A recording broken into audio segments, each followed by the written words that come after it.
এই দেখো বন্ধুরা, আজকে কিন্তু আমাদের বাড়ির গাছে ফুটেছে সুন্দর একটি সাদা জবা ফুল। একটা নয়, কিন্তু অনেকগুলো ফুটেছে। তো তোমাদেরকে সকাল সকাল কিন্তু দেখাতে নিয়ে চলে এলাম। তো সকালটা শুরু হোক সুন্দর একটু সাদা জবা দেখে। তো আমাদের বাড়িতে কিন্তু এই রকম সাদা জবা কিন্তু একটা নয়, তো আরও অনেক রকমের জবা ফুল আছে। তো তোমাদের এক এক করে সব কিন্তু আমি দেখাবো। তো আজকে কিন্তু এই সাদা জবাটাই ফুটেছিল। আর এই ভিডিওতে আমি তোমাদের আমার পরিচয় করিয়ে দিই। তো আমি হচ্ছি রূপা। তো আমার এই নতুন ভিডিওতে তোমাদের অনেক অনেক স্বাগত। তো আমার এই ছোট্ট চ্যানেলটিকে সবাই সাবস্ক্রাইব করে অথবা ফলো করে পাশে থাকবেন। আর নতুন নতুন সুন্দর সুন্দর ভিডিও পাওয়ার জন্য তো এই দেখেছো গাছ, আমার সাদা জবা গাছটা কিন্তু খুবই ছোট্ট গাছ। তো এইটুকু গাছে অনেক সাদা ফুল ফুটে থাকে। তো সকালটা সবার সুন্দরভাবে শুরু হোক। তো আমার ভিডিওটা দেখতে থাকো। আর কেমন লাগছে অবশ্যই কিন্তু কমেন্টে তোমরা জানিও। তো তোমরা আমার ভিডিওটি দেখতে থাকো, আর ভালো লাগলে অবশ্যই তোমরা কমেন্টে জানাবে। এই দেখো, এগুলো কিন্তু আমাদের রেশন থেকে দিয়েছে গম। তো এই গমগুলো আমি রেখে দিয়েছিলাম। আর প্রতিদিন তো এখন প্রতিদিনই বর্ষা, তো প্রতিদিনই বৃষ্টি পড়েই যায়। তো গমগুলো আমি একদমই রোদে দিতে পারছিলাম না, তো আটা ভাঙাতে দেব। আর এইটা হচ্ছে একদম কিন্তু গমগুলো কিন্তু খুবই পরিষ্কার ছিল, ভালো গম ছিল। তো আমাদের কিন্তু বেশিরভাগই যতবারই গম দিয়েছে আমার কিন্তু বাড়িতে মুরগি অথবা খাসিতে খেয়েছে। তো এবার ভাবছি যে ভালো করে গমগুলো ঝেড়ে, আমি কিন্তু খুব একটা ভালো করে ঝাড়তেও পারি না। আমি কিন্তু একদমই ভালো করে গম কিংবা অন্য কিছু আমি কিন্তু চাল, গম, তিল এগুলো কিন্তু আমি একদমই ভালো করে ঝাড়তে পারি না। তবুও কিন্তু চেষ্টা করি। কেন কি, আমার যখন নতুন বিয়ে হয়ে আমি এলাম তখন কিন্তু একদমই কুলো নিয়ে ঝাড়তে পারতামই না।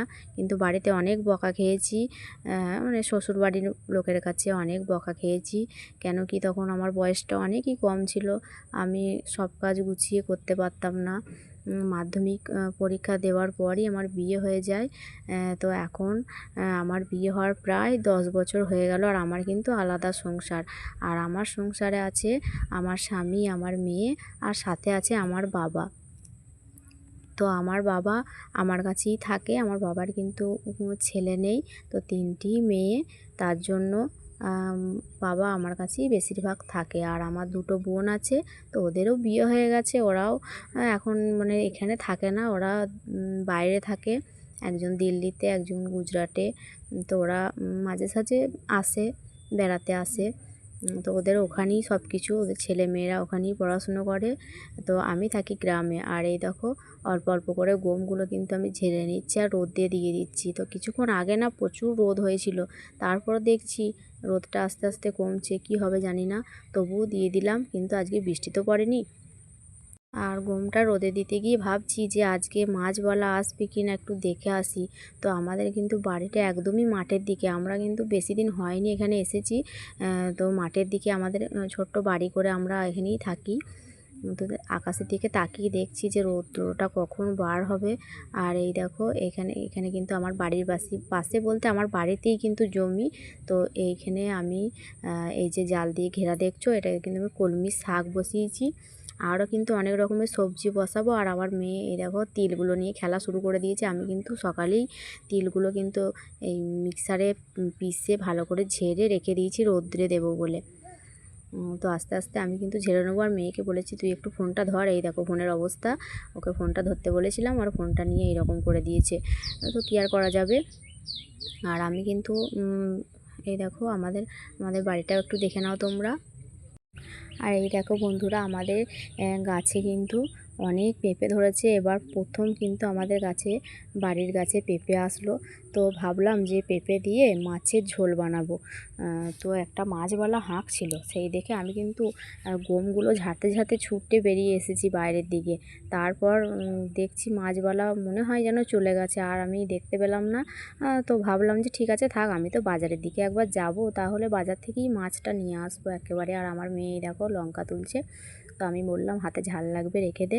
আর এই দেখো রোদটা কিন্তু অল্প অল্প বার হচ্ছে, আর আমি গমের দিকে তাকাচ্ছি আবার রোদ্রের দিকে তাকাচ্ছি। কিছুক্ষণ রোদ দিয়ে দেবো, কিন্তু বাবা বাড়িতেই আছে, আমি চলে যাব, বাবা সব তুলবে। তো এই করতে করতে আমার কিন্তু ভাতও হয়ে গেছে। আর ভাতটা খেয়েই আমি বেরিয়ে যাব আর সবাইকে ভাত দিয়ে দেবো, মেয়েকেও দিয়ে দেবো। তো আজ কিন্তু রবিবার, মেয়ে স্কুলে যাবে না, কিন্তু ভাতটা আমি বসিয়ে দিয়েছি। সবাইকে খাইয়ে ধুয়ে দিয়ে গেলে টেনশন ফ্রি। কেন কি তখন একটা চিন্তা হয় যে কেউ খেয়েছে কি খায়নি। সবাইকে খাইয়ে দাইয়ে দিয়ে তারপর কিন্তু আমি বাড়ি থেকে যাব, আর আমিও খেয়ে যাব। খেয়ে একবারে রেডি হয়ে চলে যাব। কিন্তু আমি খুবই তাড়াহুড়ো করছি, কেন কি অনেকটাই বেলা হয়ে গেছে, প্রায় 9টার কাছাকাছি বেজে গেছে, 9:30। আমাকে কিন্তু আমার মাসি বারবার ফোন করছে, কেন কি ও বিড়ি বাঁধে, তো ওরা বিড়ি জমা করতে যাবে। তো আমাকে বারবার ফোন করছিল যে তুই তাড়াতাড়ি চলে আয়। তো এই দেখো, এই করতে করতে কিন্তু আমি চলেও এসেছি বাজারে। কিন্তু বাজারটা কিন্তু আমাদের অনেকটাই দূরে, অটোয় করে আসতে হয়, কিন্তু অত আমি দেখাতে পারিনি ভিডিওতে, কেননা আমার মনেও ছিল না। আর বাজারে ওরা কিন্তু বিড়ি জমা করে দিয়েছে, আর আমি কিছু সেলাইয়ের জিনিসপত্র আনতে গিয়েছিলাম। আমার যেহেতু মেশিন আছে, তো সেলাইয়ের কাজের কিছু জিনিস আমার লাগে। আর এই দেখো মাছ বাজারে কত রকমের মাছ। তো আমি কিন্তু কোনো রকম, আমার কিন্তু কোনো মাছই মনে হচ্ছে না, যে অনেকটাই বেলা হয়ে গেছে আর মাছগুলো কেমন একটা হয়ে আছে। তো অন্য কোনো মাছ আমি নেব না, আমি চিংড়ি মাছ খুঁজছি। এই দেখো চিংড়ি মাছ কিন্তু পেয়ে গেছে। আমি কিন্তু চলে যাচ্ছিলাম যে চিংড়ি মাছ নেই করে, ওই কাকুটা আমাকে বললো কেন নেই, এই তো চিংড়ি মাছ আছে। আমি বলছি এই কটা মাছ চিংড়ি মাছ? বলছি এই কটা না, এটা ওজন করলে অনেকটাই হয়ে যাবে। তো এই চিংড়ি মাছটা হচ্ছে এখানে 40 টাকা শ, কিন্তু অনেকটা বেলা হয়ে গেছে, তো তাই 40 টাকা শ নিল। এটা কিন্তু 40 টাকা শয়ে দেয় না, কেন কি এটা অনেকটাই বড় বড় গলদা চিংড়ি হয়তো বলে, আমি ঠিক জানি না। তো আমি কিন্তু 250 নিয়ে নিয়েছি চিংড়ি মাছ। আর আমার দেখা দেখে আমার মাসিও বললো তাহলে আমিও নিয়ে নিই চিংড়ি মাছ। আমি কিন্তু বাঁধাকপি নিয়েছি, আমি ভাবছি বাড়ি গিয়ে বাঁধাকপি দিয়ে চিংড়ি মাছ দিয়ে বানাবো। আর আমার মেয়ে চিংড়ি মাছটা খেতে খুব ভালোবাসে, অন্য মাছ অতটা পছন্দই করে না। আমি যে অন্য মাছ নিয়ে যাব, আমার মেয়ে কিন্তু ভালো করে খাবেও না।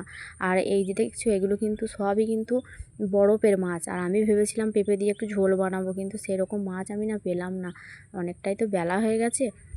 তো ভাবলাম ঠিক আছে, তাহলে বাঁধাকপি যখন নিয়েছি চিংড়ি মাছ। আর এই দেখো আমার হাতে সব ব্যাগগুলো ধরিয়ে দিয়েছে, আর মাসি কিন্তু মাছ কিনছে। আর এদিকে আমার হাতে অনেক ব্যাগ হয়ে গেছে। আর এদিকে আমার যা কি কিনছে আমি একবার দেখি। ও ও তো কিনছে, ও কিনছে রুই মাছ।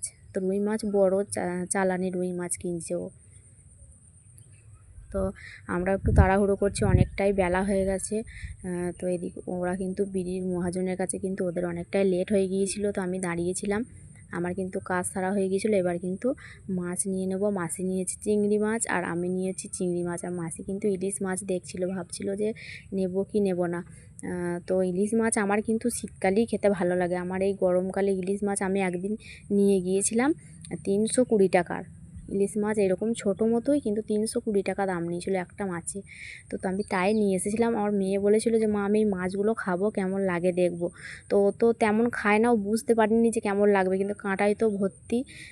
কিন্তু বাড়ি নিয়ে এসে রান্না করেছিলাম, আমার মেয়ে খুব একটা ভালো করে খায়ও নি, কিন্তু আমার ভালো লাগে। ইলিশ মাছ তো সবথেকেই ভালো মাছ, ওটা তো দামও বেশি। কিন্তু শীতকালেই আমার সবথেকে বেশি ভালো লাগে, তো শীতকালের টাইমে নিয়ে যাব। আর এই দেখো সবজির বাজার বসেছে দুধারে। আর আমাদের এই বাজারটা কিন্তু পারুলিয়া, অনেকেই হয়তো চিনবে, আশেপাশের মানুষ যারা আছো আমার ভিডিও দেখছো, এটা কিন্তু পারুলিয়া বাজার। আর ওই পারুলিয়া বাজারেই কিন্তু আমি কিন্তু বাজার করতে যাইনি অবশ্য, কেননা আমি একটা কাজে গিয়েছিলাম। আমার সেলাইয়ের জিনিসপত্র আনতে গেলে সেই পারুলিয়াতেই যেতে হয়, আমাদের বাজারে আশেপাশে কিন্তু পাওয়া যায় না। আর এখানে কিন্তু বাজারটা রোজই বসে। আর আমার মাসিরা কিন্তু সপ্তাহে বিড়ি জমা করতে আসে, ওরা কিন্তু বিড়ির কাজ করে, বিড়ি বাঁধে। তো প্রত্যেক সপ্তাহে ওরা বিড়ি জমা করতে আসে, আর ওদের এই বাজারটা পার হয়ে বিড়ির কাজটা জমা করতে যেতে হয়। তো বাজারটা পার হয়েই যখন আসে, তখন কিন্তু ওরা বাজার এখান থেকেই করে নিয়ে চলে যায় একেবারে। তো আমিও ভাবলাম ওদের সাথে আজকে করে নিই বাজারটা। আমার বাবাই বাজার করে ওখানে, মানে গ্রামের বাজারে, কিন্তু আজকে আমিই করে নিয়ে গেলাম। তো টাটা।